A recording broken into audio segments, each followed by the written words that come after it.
Alors qu'Aston Villa avait éliminé au tour précédent une équipe espagnole, l'Atlético de Bilbao, l'équipe de Barcelone triomphait dans le même temps d'une équipe anglaise, Ipswich Town. C'était donc une sorte de belle entre ces deux footballs. Barcelone, qui joue en maillot blanc sur la droite de votre écran, marque le premier but de la rencontre par son capitaine Johan Cruyff. On en était alors à la 20e minute. Encore Barcelone avec Reixach. Quant à la suite de l'action, elle se passe de commentaires. Looking for Cruyff. He's made the angle. He's still there. There's the shot. Oh, the ice coolness of this man.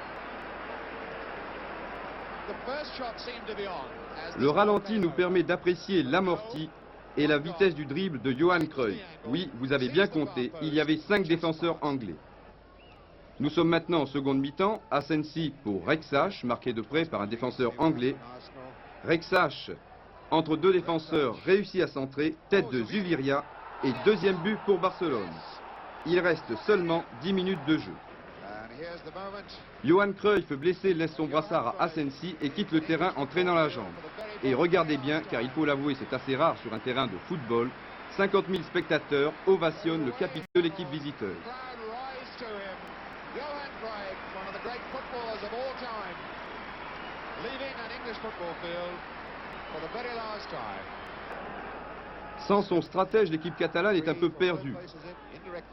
Et sur ce coup franc, McNaught réduit la marque d'une magnifique tête plongeante. Aston Villa 1, Barcelone 2.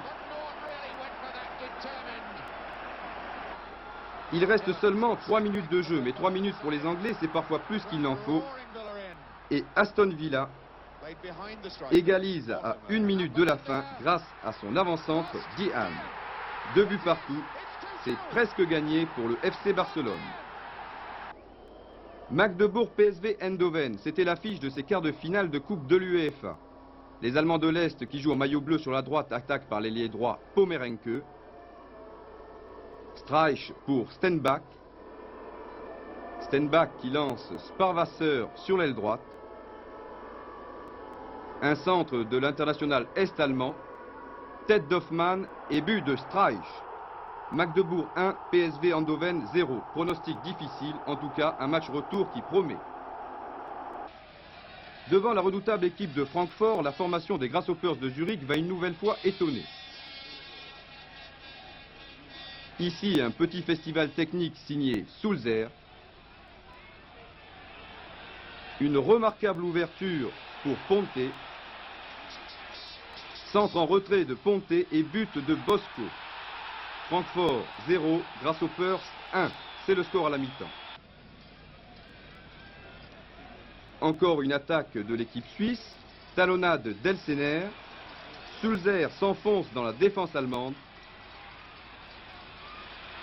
Il est bousculé dans la surface de réparation.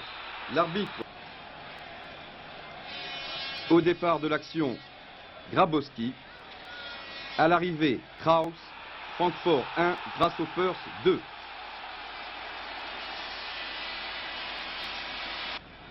Dix minutes plus tard, servi dans des conditions idéales, Holzenbein égalise. Francfort 2, Grasshoppers 2. Il reste seulement 30 secondes de jeu. Une main d'un défenseur suisse, l'arbitre siffle penalty et refuse fort logiquement ce but marqué après le coup de sifflet.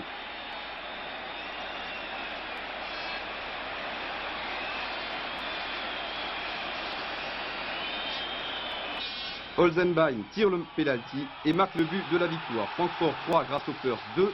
Malgré cette défaite, les Grasshoppers de Zurich, qui ont marqué 15 buts en 3 matchs sur leur terrain, sont plus que jamais favoris pour le match retour et la qualification.